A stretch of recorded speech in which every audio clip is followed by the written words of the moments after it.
জ্ঞান চটলৈ স্বাগতম মই আকৌ আহিলো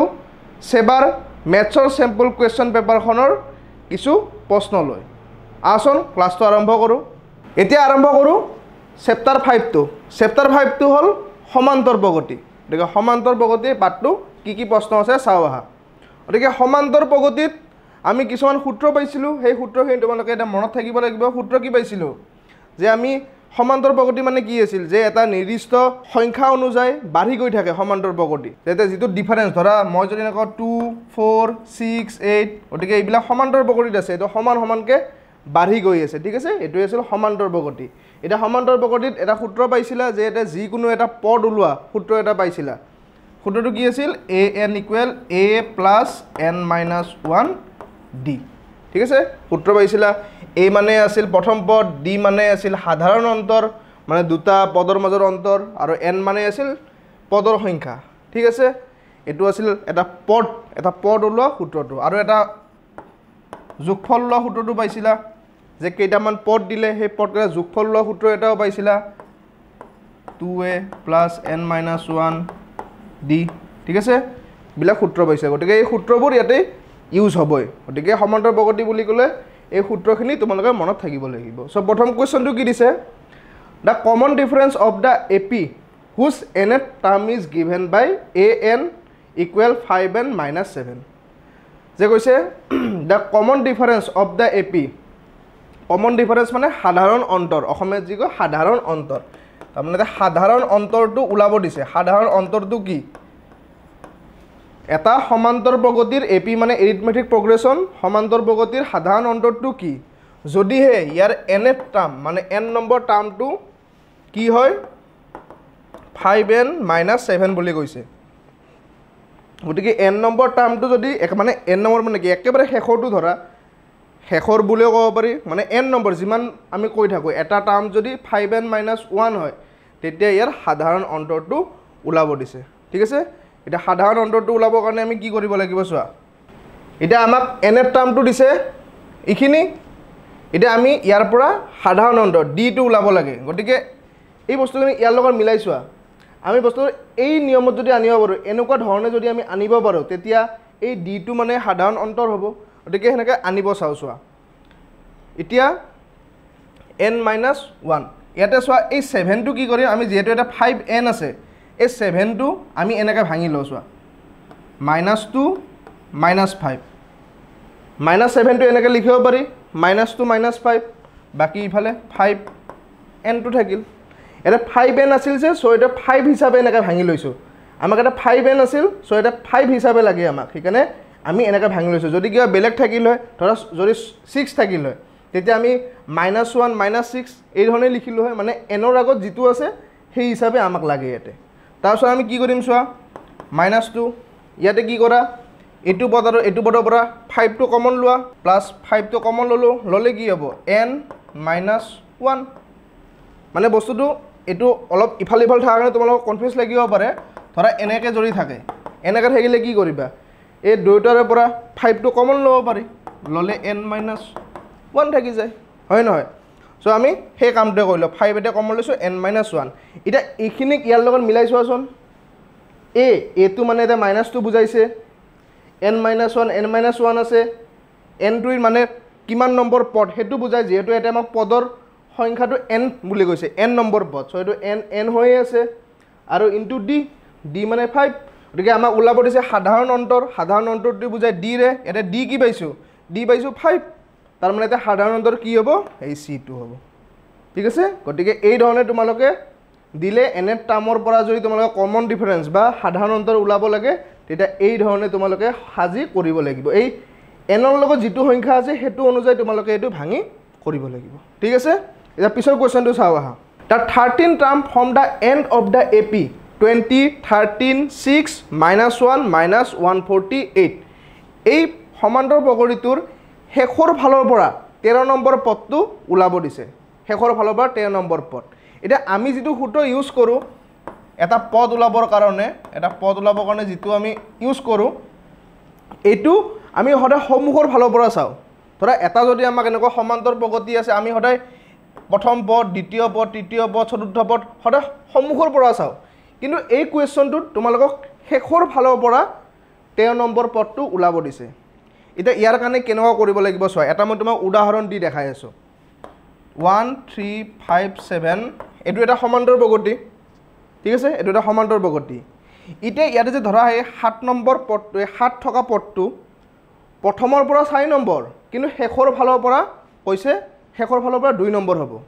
এটা মোক যদি কথাটো এনেকৈ কয় যে শেষৰ ফালৰ পৰা 2 নম্বৰ পদটো ওলোৱা শেষৰ ফালৰ পৰা 2 নম্বৰ পদটো ওলোৱা তাৰ কাৰণে মই জানিব লাগিব যে মোৰ টোটেল পদ কেইটা আছে ইয়াৰে টোটেল পদ কেইটা আছে 5টা তোমাক যদি শেষৰ ফালৰ পৰা এটা পদ দিয়ে হেতু তোমাৰ সমুখৰ ফালৰ পৰা কিমান নম্বৰ হ'ব হেতু জানিবৰ কাৰণে আমি সদায় টোটেল কিমানটা পদ আছে সেই কথাটো জানিব লাগিব টোটেল পদ জানিব লাগিব সো ইয়াতে টোটেল পদ আছে 5 এটা মোক যদি কয় যে শেষৰ পৰা 7 নম্বৰ পদটো ওলোৱা সৰি শেষৰ পৰা 2 নম্বৰ পদটো ওলোৱা শেষৰ পৰা 2 নম্বৰ পদটো ওলোৱা সো তাৰ কাৰণে কি কৰি দিলে হল শেষৰ পৰা যিমান নম্বৰ পদ কয় টোটেলৰ পৰা হেতু মাইনাস কৰি দিয়া মাইনাস কৰি যোগ 1 কৰি দিয়া তোমাক শেষৰ ফালৰ পৰা যিমান নম্বৰ পদ বুলি কয় সেই নাম্বাৰটোক টোটেল পদৰ পৰা মাইনাস কৰি দিয়া দি 1 যোগ কৰি দিয়া যোগ কৰি দিলে যিমান পাবা 5 2 গলে 3 3 1 4 তাৰ মানে সেই পদটো প্ৰথমৰ পৰা 4 নম্বৰ পদ হ'ব হবনে 1 2 3 4 গতিকে এই বস্তু তোমালোকে মনত থাকিব লাগিব তোমালোক যদি শেষৰ ফালৰ পৰা এটা পদ ওলাব দেই সো সেই পদটো সমুখৰ পৰা কিমান নম্বৰ পদ হ'ব সমুখৰ পৰা কিমান নম্বৰ পদ হ'ব হেতু ওলাবৰ কাৰণে টোটেল পদৰ সংখ্যাৰ লগত শেষৰ ফালৰ পৰা যিমান নম্বৰ পদ বুলি কৈছে হেতু মাইনাস কৰি 1 2 যোগ কৰি দিবা ঠিক আছে এটা এই বস্তুটো ইউজ কৰিব লাগিব এই অংকটোৰ ক্ষেত্ৰত গতিকে এই অংকটোত চোৱা আমাক এটা বস্তু দিয়া নাই ইয়াতে যে এটা কিমানটা পদ আছে এটা মাজত ডট ডট ডট হে দিছে এটা কিমানটা পদ আছে সেই কথাটো কোৱা নাই এটা সেই বস্তুটো আমি উলাই ল'ব লাগিব যে এই সমান্তৰ বগৰীটোত কিমানটা পদ আছে আমি উলাই ল'ব লাগিব কেনেকৈ ওলাম এই সমান্তৰ বগৰীটো চোৱা শেষৰ পদটো দিয়া আছে -148 ত হে গৈছে তাৰ মানে এইটো 148 টো শেষৰ পদ গতিকে আমি এই বস্তু এই সূত্ৰটোত বহাই দিব লাগিব যে 148 আমি পদটো জানো পদটো -148 বুলি আমি জানো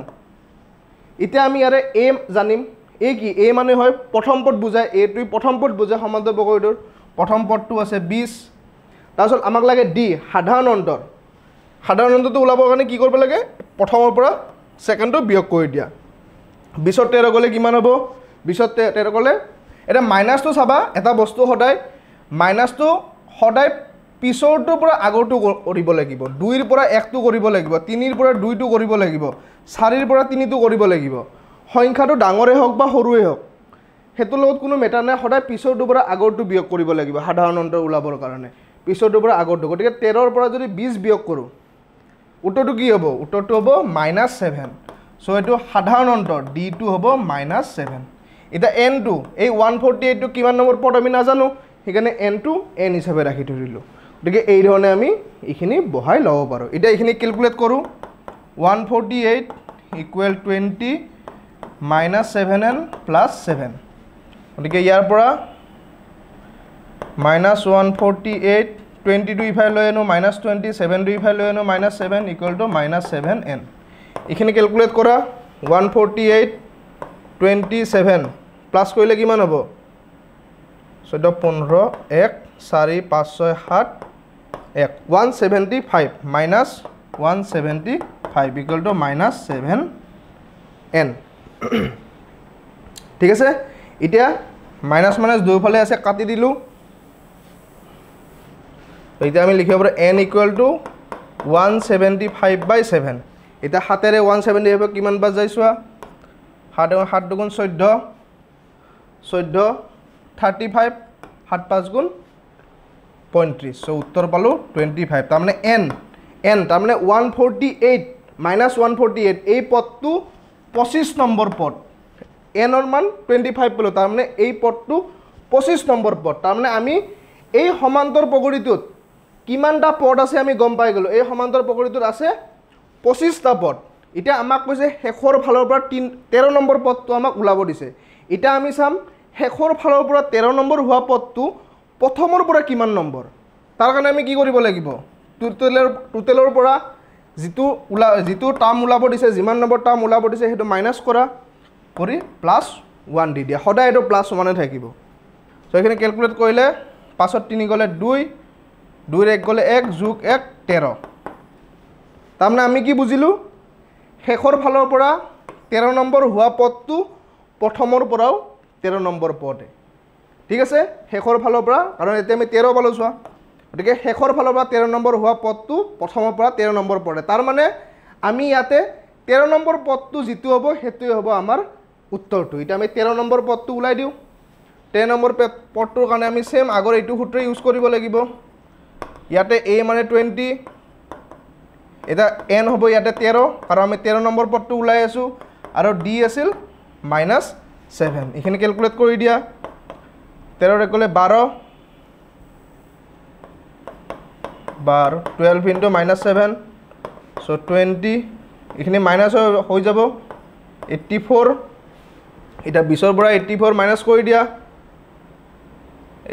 তাৰমানে কৰিব লাগিব 84 ৰ পৰা 20 গতিকে মাইনাস কৰিলে কিমান পাম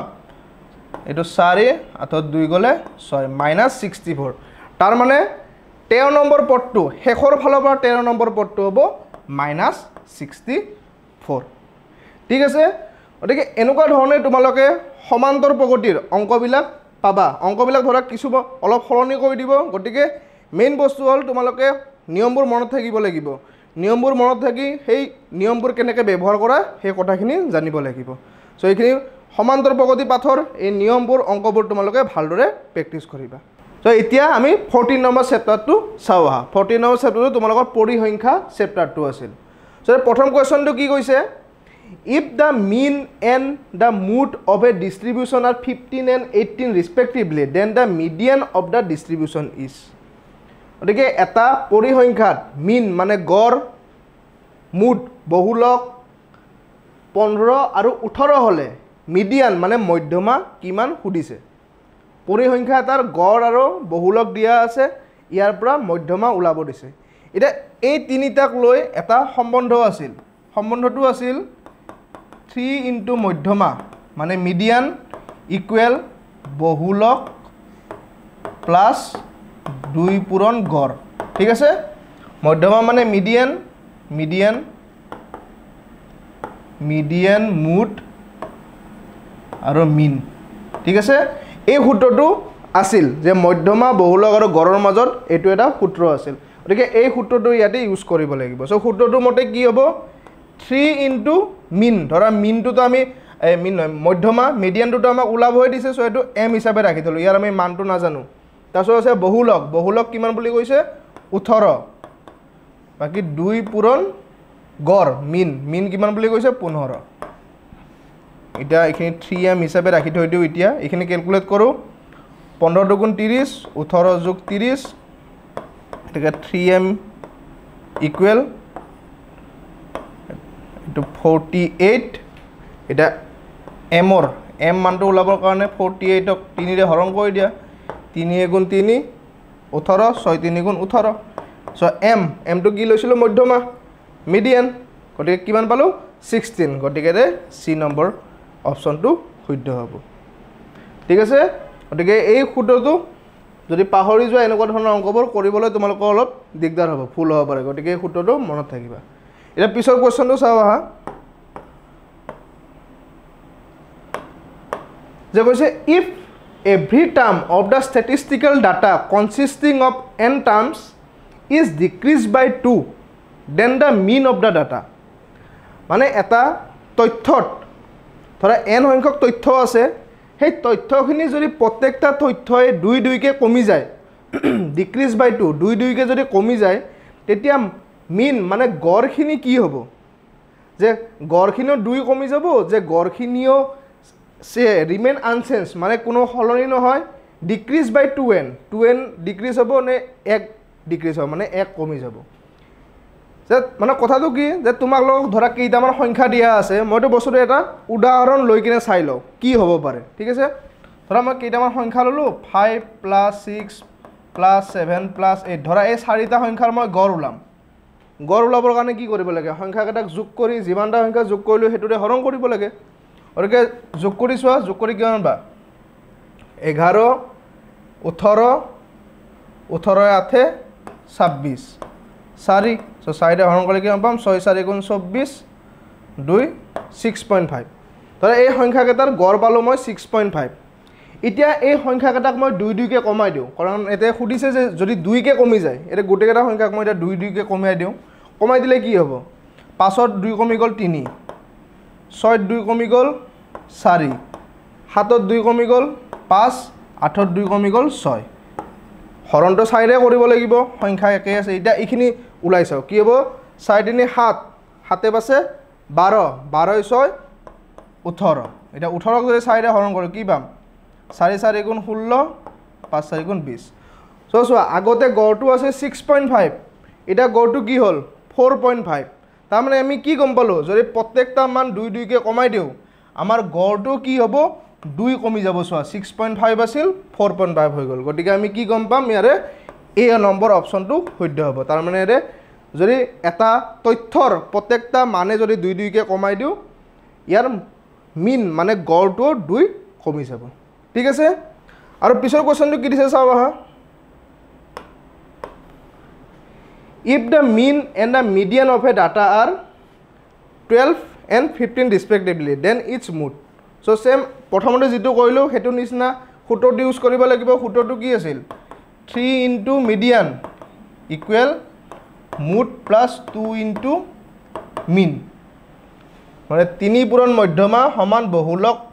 যোগ 2 পূৰণ গড় গতিকে এটা সূত্ৰমতে বহাই দিও আমাৰ লগত কি আছে মিন আৰু মিডিয়ান আছে 3 into median কৈছে 15 বাকি আমাক ওলা পৰিছে মুডটো নাজানো মুডটো মুড হিচাপে ৰাখি দিলো আৰু ইফালে 2 into মিন মানে আছে 12 সো এখিনি বহাই দিলো সো 15 3 গুণ 45 মুডটো মুড হিচাপে লিখিলো 12 গুণ 24 সো এটা মুডটো ওলাবৰ কাৰণে 45 ৰ পৰা 24 টো বিয়োগ কৰিব লাগিব 5 4 গলে 1 3 2 গলে 2 21 সো आंसर কি বলো 21 গটিকে এনেকৈ আমি আগত যেটো ইউজ কৰিলো সেম এইটোৱে ঠিক আছে সো সেবাৰ দ্বাৰা যিখন মেথছৰ স্যাম্পল কোৱেশ্চন পেপাৰ দিয়া আছিল ইয়াৰ এইখিনি আছিল কোৱেশ্চন आंसर গতিকে আমি আকৌ লগ পাম এটা নতুন টপিকৰ সৈতে অন্য এটা ভিডিঅ ধন্যবাদ